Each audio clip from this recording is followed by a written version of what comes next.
What about like knee pain and whether or not it makes a difference whether it's the left knee or the right knee? Oh, I definitely think it makes a difference, Gabby. Like feminine, right? And then masculine. Right. Very good. Okay. So which knee? It's left knee. Okay, so that would be which side? I think it's the masculine, right? Is it the masculine? No, or the Left, feminine. I don't know. left's the feminine. That's right. Left is Less the feminine. the Okay. side, right? So it has it. So the knee, and it can now. Granted, when I'm doing the translations, it can do with a specific person, a specific woman. Depends on where is the pain? Is it front, back, center? It's the front. It's The front. definitely the front. And Okay. I attribute it to lifting weights, bodybuilding. But I Okay. think it goes deeper. It does, but here's the cool thing. People sometimes think I ignore the physical part. Does the intense weight, just like for an athlete, like a really intense level athlete, they're gonna have more injuries because Mhm. they're pushing their body more. It doesn't mean that they're more fragile or more strong. It just is wherever you're going to put the stress on the body, you're going to kind of in consciousness. What's going on is these things below that are asking to be transformed that you learned earlier in life. They're meant to become something victorious and fantastic. They have to happen at some point for you to live your fullest potential and live the adventurous dream life you choose to. So, but you don't notice for a while. And so what happens, the margin decreases because you have a lot of stress. You put a physical stress on the body. There's a mental stress, something going on, and it decreases. And then boom, you hit the pain point and you notice, whoa, something's going on here. There's something. But and then what happens is maybe we alleviate that stress. Oh, I'm going to take time off from lifting. I'm going to go on vacation, take a mental break, and the cushion grows. And people think, oh no. Mm. But the reality is this is still here. This earlier code, this earlier blocks or stuff, Mm. well, it's important that essential that it eventually is addressed so that so that you can live the glorious life you're meant to.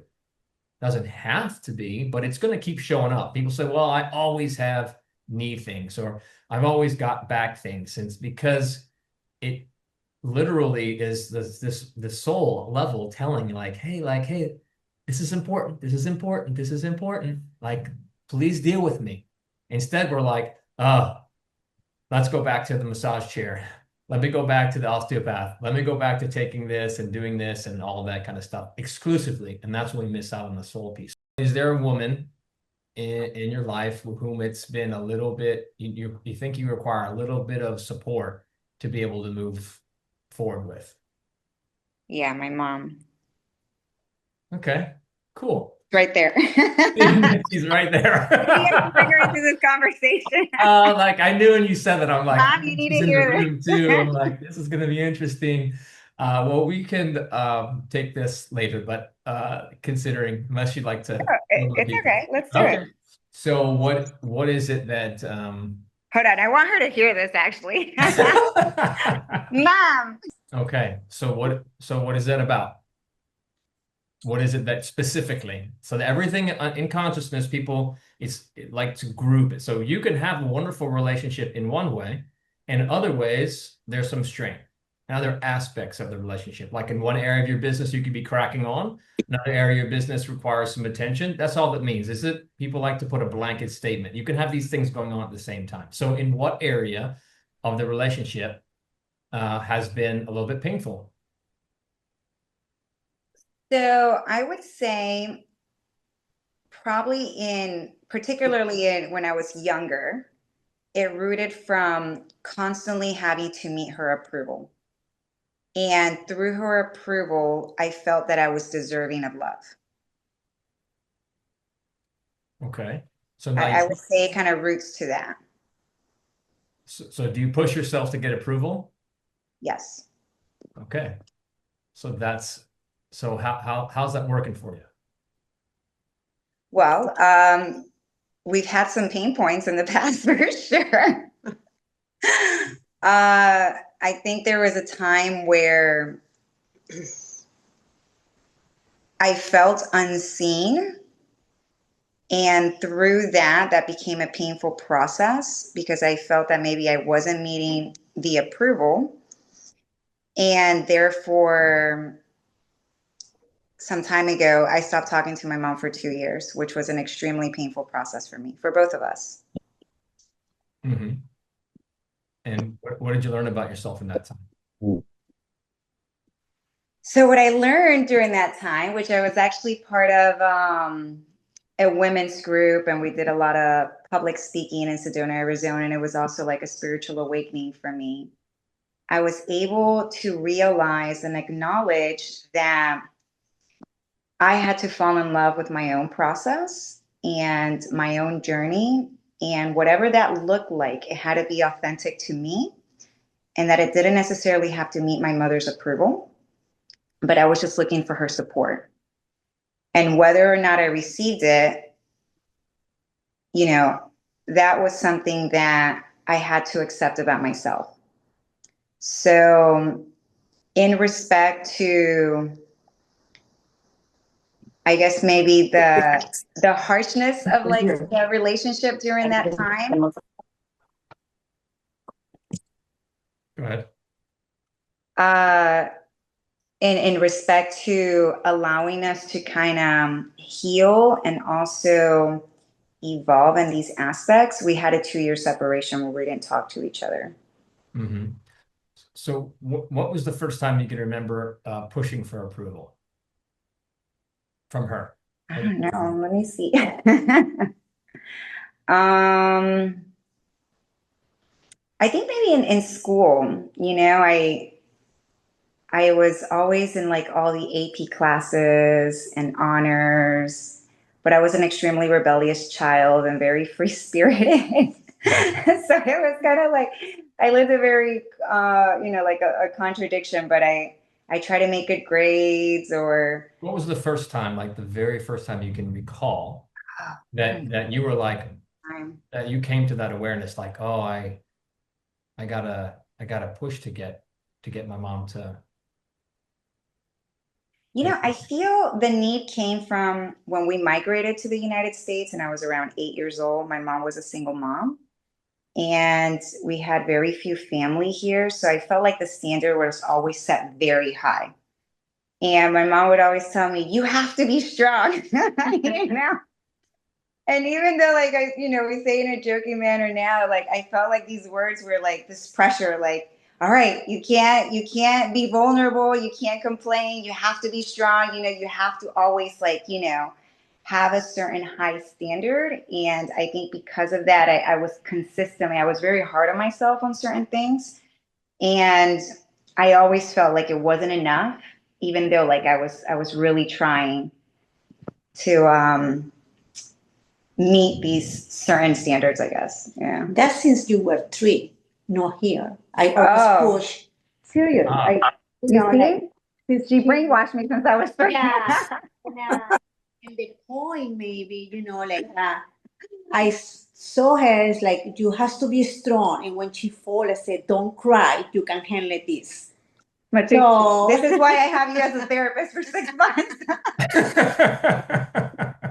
so, but it's the point of that, my mom was a single mother, and I try to explain a little bit this point.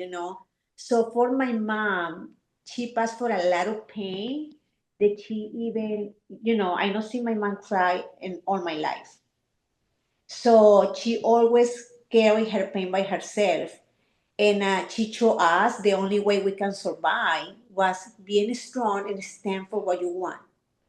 So when you ask my mom for any pain, like when she come here and say, Mom, you got a headache, tell me 1 to 10. She don't know what is the scale between 1 and 10. She don't know. She say, I don't know what you mean. So they raised her, they raised us strong. She was single mother with 5 kids. And I understand her position, and I applied the same way with Gabby. how could I have drawn up a better example than showing of how we pass these things through generations as well? It's unconscious. It's not as if anyone attempts to take the limiting part. Is that you take we learn from our mom and dad like a lot of great things, but the way that they learn them and whatever limitation is in there, it just comes in. It's just how it is. It's not wrong. It's just how it works. And then what happens is eventually you did the work that you've done, but now there's the next level. Healing, it's like there's no more pushing, but that's just halfway. What is it meant to become? If it's meant to become its reversal, what is that? Where I don't feel like I have to meet any certain standard except for my own. Okay, You know, that's like I don't need to meet someone's approval, and that contentment and happiness and self-acceptance comes from me. And it's not something oh, that can be validated through external elements, whether it's my guides, I guess my parents or friends or society, even pressures from society, but to live life on my own terms and be in acceptance to that. just say, I get accepted, I get accepted, just being me. just being me. Say it again. Okay. I get accepted, just being me. Say it again. I get accepted, just being me. I get loved, just being me. I get loved, just being me. Say it again. Okay. I get love, just being me. Say it again. I get love, just being me. Is that resonating with you? Yes. So all the time, we're like, all of us do we all have our little dances. Oh, mom didn't do this. My man didn't do that. And then we're grading ourselves and our situation based on what someone else does. And then we think, oh, I can only get this if I do this. And then we create the codependence in relationship. When we're on this beautiful path of separation to unity, from distance and separation to life. And so we're remembering, oh, wait a minute. I'm more than enough. I'm valuable. I'm appreciated. I am love. And only when I embody that, then will I get that fully from my outside. So lots of people are like waiting for their partner or waiting for their friend or their business associate to do something different. Because only it's us. It's just saying, and the bodies are expressing like, hey, now it's time. So to move forward with the feminine aspect, with mom and the whole feminine aspect of life, what do you get to do, Gabby? I get to be me. Exactly. And that's why my mom is here in Miami for a week. Exactly. How cool is that? She's getting to see the me over here. That is so cool, right? Because we're going to get whatever we require is going to come at the perfect time. That's the part about trusting life. If you're going through some stuff and you're thinking, now your partner could be life, in a certain respect, right?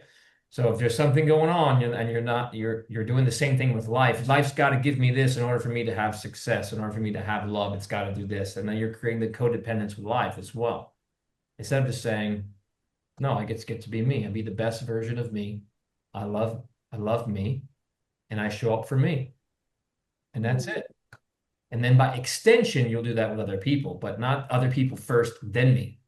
Other people got to clean me up and then me. No, you first. Because why?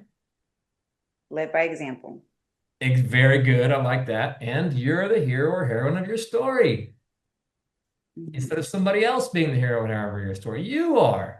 So waiting for somebody else to change is like, well, you missed this great opportunity. So the body's here reminding us. That was great, Gabby. Thanks so much. Thank you. So no more knee pain.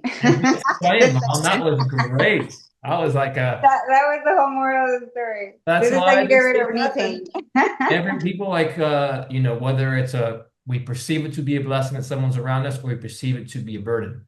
Someone's around us, and we put that focus on them, but what they're really doing is helping us see a part of us. It's always about us. And that's what's so great about this journey, is that you can then catalyze your own change when you choose to do so. Pretty cool.